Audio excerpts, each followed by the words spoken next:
All right, and welcome back. In this episode, I'm going to go over the bill that's going to regulate crypto, the Loomis-Gillibrand bill that's been reported in Protocol. So see you in just a moment.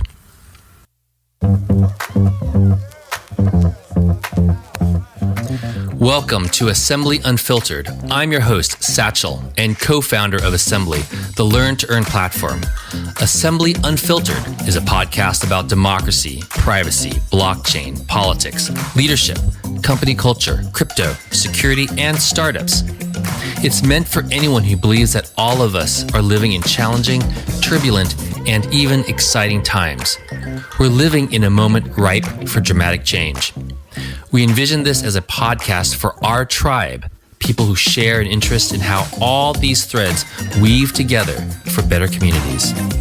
This is meant for our learners, voters, advertisers, civic organizations, tech geeks, developers, and employees. I hope you enjoy this episode of Assembly Unfiltered.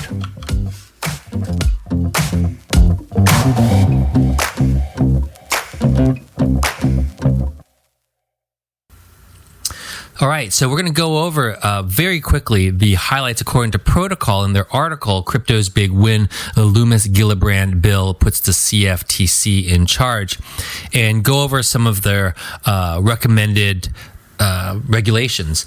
However, the rest of this, I'm going to drill down a little further about why I think regulation is good and what that regulation could potentially look like. I'm trying to provide a little bit more coloring in this. But my hope is that other people who are perhaps more knowledgeable about how regulation works, or even with their experience in blockchain and tokens, can weigh in. My sort of perspective is that Regulation A is a good thing. It just needs to be different. And that regulations for securities is because there's a lot of bad behavior that can go on in the way those securities are sold and marketed and reported. And I think tokens on the blockchain actually alleviate a lot of that. So it should actually be a transition from more sort of bureaucracy and paperwork, which I would characterize the current securities regulation, with more transparency. So let's first start with sort of the key points that came from this article. So it outline some key provisions, such as the creation of a federal regulatory sandbox. And within the sandbox, crypto companies will be able to introduce and test innovative products in a controlled environment. Seems, I guess, reasonable. I'm not exactly sure how that would look like, but perhaps it's like a token modeling environment or a way to, demonstrate a pilot how they operate. I'm not exactly sure. The second one was people can make purchases with appreciated virtual assets without having to account for and report income up to a certain threshold. So certainly there's going to be some tax implications of reporting. And I think that's important to do because I think it's very difficult to do right now. And in some cases, it's sort of like not really warranted. And then suggest the creation of a private financial regulatory group, kind of like FINRA. So all basically good things. I think what's missing is, well, what is the nature of regulations for those cryptos that are going to fall under it? And it sort of alludes to it, but it's not that clear. And I referenced this in an earlier episode when I'm talking about why we picked the dual token model, and said that there should be a right kind of regulation that prioritizes transparency over bureaucracy. And the reason is, on the blockchain and when we're dealing with tokens, pretty much everything is much more transparent. Like, you can actually report in real time. There's some very cool tools like Dune Analytics, which allow you to really create very accessible graphs. I think if there are regulations on the information that was displayed in these graphs requiring certain information to be displayed, I think that would be a huge boon. And so I walk through sort of my thoughts about what those could be, and I go to a really old article written by a venture capitalist, Bill Gurley, and he wrote this I don't remember when. I found it on the internet, and it's called Internet Investors Beware of the Proxy Valuation. It might have been like in 1998, way early, kind of in the dot-com boom era, because the essence of his article was saying it's so early, this thing is a new technology, these are really early startups, they're growing really fast, and so a lot of them are using proxies to tell their story. And there's some risks when you're dependent on a proxy, because if it at all deviates, or he calls it an arbitrage of long-term cash flows, then that's actually not going to be good, because at the end of the day, the most reliable way, it's granted it's difficult, is to be able to discount all future cash flows and then come up with a valuation. And that's super hard to do, especially for early companies where there's a lot of doubt and questions and so forth. But the thing I take away from that is, even though it's hard to gauge, any way that you can provide visibility so that somebody can start to make reasoned guesses on what that will look like, and everyone's kind of like looking at the same set of data, is definitely valuable and useful. And that's probably the role of regulators, which is to ensure that there's an understandable, auditable standard. I think eventually kind of like hovering around metrics that'll help people to infer, perhaps it's a proxy, but it's like to get close to this free cash flow or discounted cash flow is useful. Now, this article from Investopedia on free cash flow talks about why it's both a good metric, but how it can also be manipulated. So it talks about how people can underreport capital expenditures and temporarily boost their free cash flow by stretching out payments, so it's kind of like changing their procurement process, stretching out payments and tightening collections.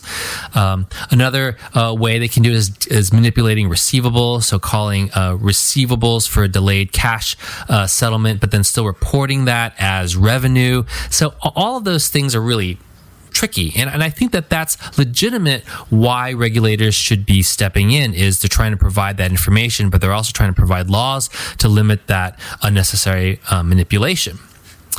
However, what's interesting, at least right now, with tokens and blockchains and crypto, is much of that can actually be directly inspected. It's almost as if like for public companies, you had access to their ERP and accounting systems and were able to evaluate in real time a company. Now, that's not really possible now. That would be a mess, because there's so much that kind of needs to be adjusted. But I think if it's designed right, token projects should actually be able to provide a very, very reasonable framework. And so the one that I think of goes back to, for those of you who are into systems thinking or systems dynamics, is the ecosystems for tokens really fit within those big buckets of flows. So there's a cash inflow, there's stock flows, there's flows for the tokens. Stock, which is, how much might be sitting in the treasury, how much token stock there is. Outflows are burns or stakes. Loops, defining what the feedback loop is into the system.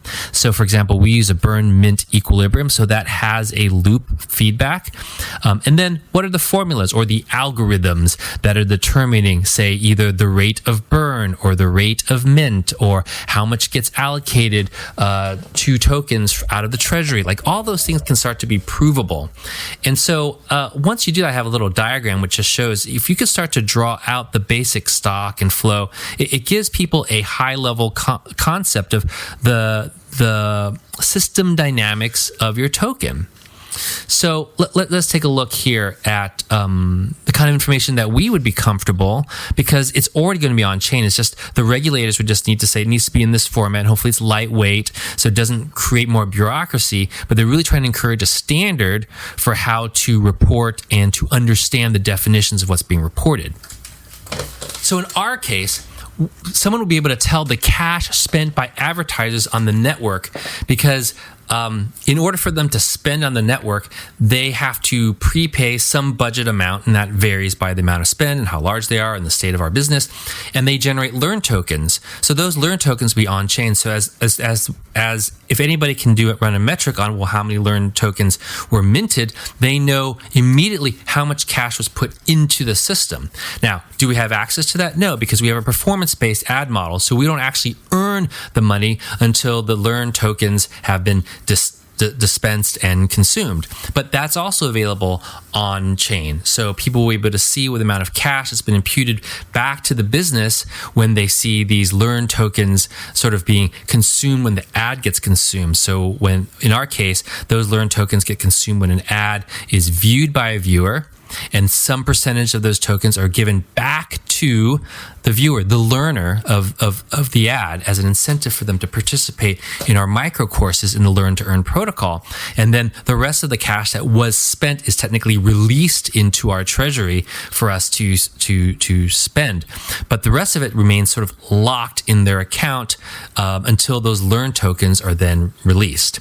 The other token is the vote token, which is our value seeking token. And those also can be measured and visible on chain. So you can see the amount that's being minted, what's the total supply, how close is it to the max supply, how many of those are staked, how many of those have been locked, how many of them actually get burned to release the Learn token, which is also super valuable. We have a burn mint equilibrium, and so that means if there's more people who want to buy more advertising, they need to convert their dollars into Learn tokens. But in order to do that, they have to burn vote tokens, which are of limited supply. And so somebody being able to have metrics of, well, how much vote tokens need to get burned in order to generate the Learn tokens can kind of start to guesstimate, well, what's the dollar value of the vote token, since every Learn token is at a fixed price of 1 cent.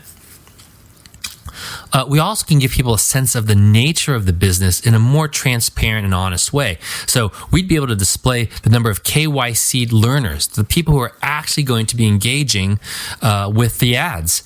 And so unlike, say, a Twitter, where a huge percentage of them could be bots, but it's disputed, Musk thinks there's more, how do you prove how many there are? It's sort of like very opaque. We'd be able to say the opposite. We would be able to show and cryptographically prove, well, someone has been KYC'd, so it's a legitimate identity based on government documents and facial recognition. We can't display any PII about any given individual, but we can tell you the counts are not bots. There's some kind of real person. The same way we can also disclose, well, how many advertisers are there actually on the system, and what are they spending? Now that might make most companies uncomfortable. Like, that's very transparent. Somebody may want to hide that, and it is uncomfortable. In the short term and medium term, I have a feeling it's always going to cause the business to be undervalued, because the numbers aren't ever going to look great. It's getting a business up and going and off to the right is super hard to do. But I believe that as the landscape starts to evolve and people actually start to trust the system, not just investors, but the advertisers and the users, regulators, it'll actually play in our benefit. So we're just starting off in that way. So providing that data and leveling the playing field with other projects to make those standardized actually does benefit us. And I think it'll benefit any project that really has very strong fundamentals underneath it. In many ways, tokens are a pure form of a security. Like, it takes away all sort of the interpretation and the accounting rules and sort of the calculations and then all this other stuff that needs to go into it. Now, someone could come back and say, well, that's a problem with it. You're just looking at things that are on chain. Some things are going to get aggregated, like the spend on R&D. That's just going to be just some big, probably some flat number.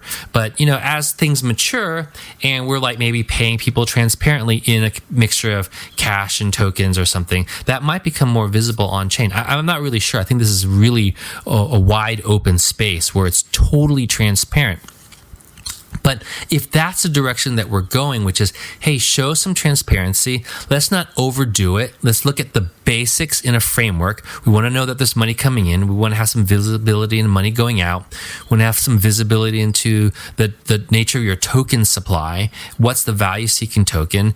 What are the loops, the feedback loops that are feeding into that value, that could govern that value or the supply, and any sort of underlying algorithms that are governing. I think that can be presented in both graphs and some very basic auditable forms of code, which really does help simplify. I mean, you couldn't do that with most businesses these days, but with projects being designed from the ground up to think about the value capture of the token across all stakeholders, and you're building on a blockchain, I really do think that that's a different way of thinking. And so when starting with the strong fundamentals, now that starts to play out. Right now, a lot of the tokenomics reporting for, these altcoins, they're just talking about what's the number of supply, how much was pre-minted, what's the starting price and the floor price. That doesn't tell you really anything. Here, we were able to start with the foundation of mechanics that tie in actual money that's coming into the system that's providing utility, a direct association with what the value-seeking token is, and how we're able to distribute it in a Web3 fashion, which in our case is we distribute the learn token, the work token, which has a redemptive value, back to all of our voters.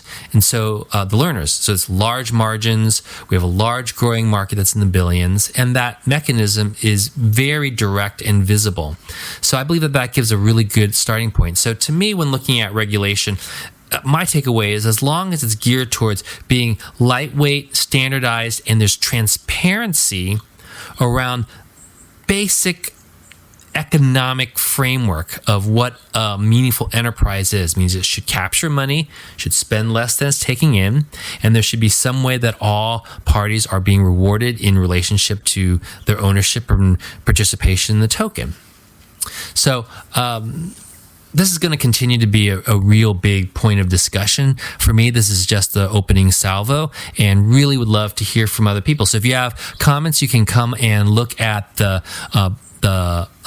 show notes. There's a place where you can record your own message if you want to. You can click through to the blog post where I think we can there's a forums, link to forums to comment directly on there, and really hope to hear more ideas from other people on this topic.